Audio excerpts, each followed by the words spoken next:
आज हम एक्सप्लेन करने जा रहे हैं एक मिस्टीरियस और माइंड बेंडिंग मूवी जिसका एंडिंग आपको हिला कर रख देगी। मूवी का नाम है ट्रायंगल। स्टोरी शुरू होती है जेस से, एक सिंगल मदर जो अपने ऑटिस्टिक बेटे का ख्याल रखती है। सुबह का टाइम है, घर बिल्कुल शांत है, लेकिन जेस के चेहरे पर एक अजीब सा टेंशन है।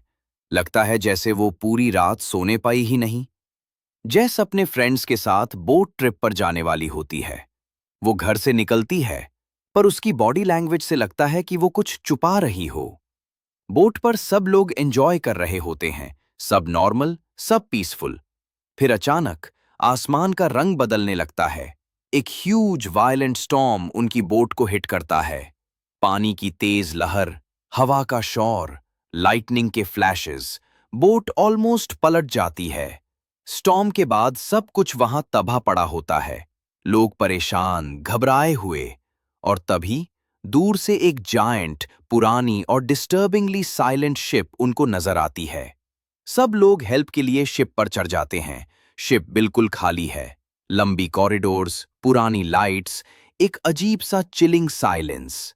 जेस को ऐसा लगता है कि वो यहां पहले भी आ चुकी है। एक डेजा वू जैसा स्ट्रेंज फीलिंग। सब लोग शिप एक्सप्लोर करते हैं, पर किसी एक इंसान का भी कोई निशान नहीं। फिर एक मोमेंट आता है जो सब कुछ बदल देता है। टीम का एक मेंबर दूर से जेस का नाम लेते हुए दिखाई देता है, जैसे वो सच में किसी को ढूंढ रहा हो या किसी को वॉर्न कर रहा हो। और तभी एक मास्क्ड किलर सामने आ जाता है।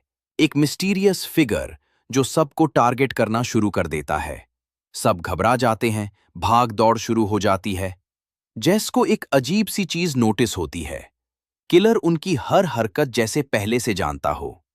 फाइटिंग और केओस के बीच जेस एक शॉकिंग चीज देख लेती है। शिप पर एक और जेस एग्जिस्ट करती है। वो खुद को दूर से देख रही होती है। यहीं से मूवी का असली मिस्ट्री शुरू होता है। ग्रेजुअली जेस समझती है कि ये शिप एक टाइम लूप में फंसी हुई जगह है। एक ऐसी जगह जहां एक ही सिनारियो बार बार रिपीट होता है। लोग मरे जाते हैं, फिर वापस आ जाते हैं, और जेस इस लूप का हिस्सा बन चुकी है। हर बार किलर कोई और नहीं, जेस खुद ही होती है। लूप में हर वर्जन की जेस को लगता है उसको ही सबको बचाना है, और हर वर्जन ये सोचकर दूसरों को मर देती है कि शायद लूप ब्रेक हो जाए। पर लूप कभी ब्रेक नहीं होता। पहली जेस दूसरी जेस से लड़ती है, दूसरी जेस तीसरी जेस को रोकने की कोशिश करती है, और तीनों एक ही ट्रेजेडी रिपीट करती रहती हैं। फाइनली जेस एक वर्जन को करके खुद बैचलर जाती है, और शिप वापस कोस्ट की तरफ मूव करने लगती है। वो लैंड पर आ जाती है, और यहां सबसे बड़ा ट्विस्ट मिलता है। जेस अपने घर के बाहर खड़ी होती है और अपनी ही एक कॉपी को देख लेती है। एक जेस घर के अंदर अपने बेटे के साथ होती है, और वो दोनों खुश लग रहे होते हैं। ये देखकर सर्वाइविंग जेस इमोशनली ब्रेक हो जाती है। उसको लगता है कि वो ही असली जेस है, और घर वाली जेस एक रॉन्ग वर्जन है। जेस अपनी ही कॉपी को मार देती है। बेटे को कार में बिठाकर दूर निकल जाती है, पर कर्मा उससे बचने नहीं देता। जेस की कार एक एक्सीडेंट में क्रैश हो जाती है। उसके बेटे की डेथ हो जाती है। जेस शॉक में आ जाती है।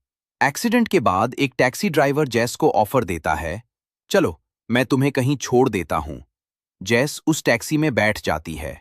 टैक्सी ड्राइवर जेस को ले जाता है, वहीं पोर्ट के पास, वहीं डॉक के पास, जहां से वो बोट ट्रिप के लिए निकलती है।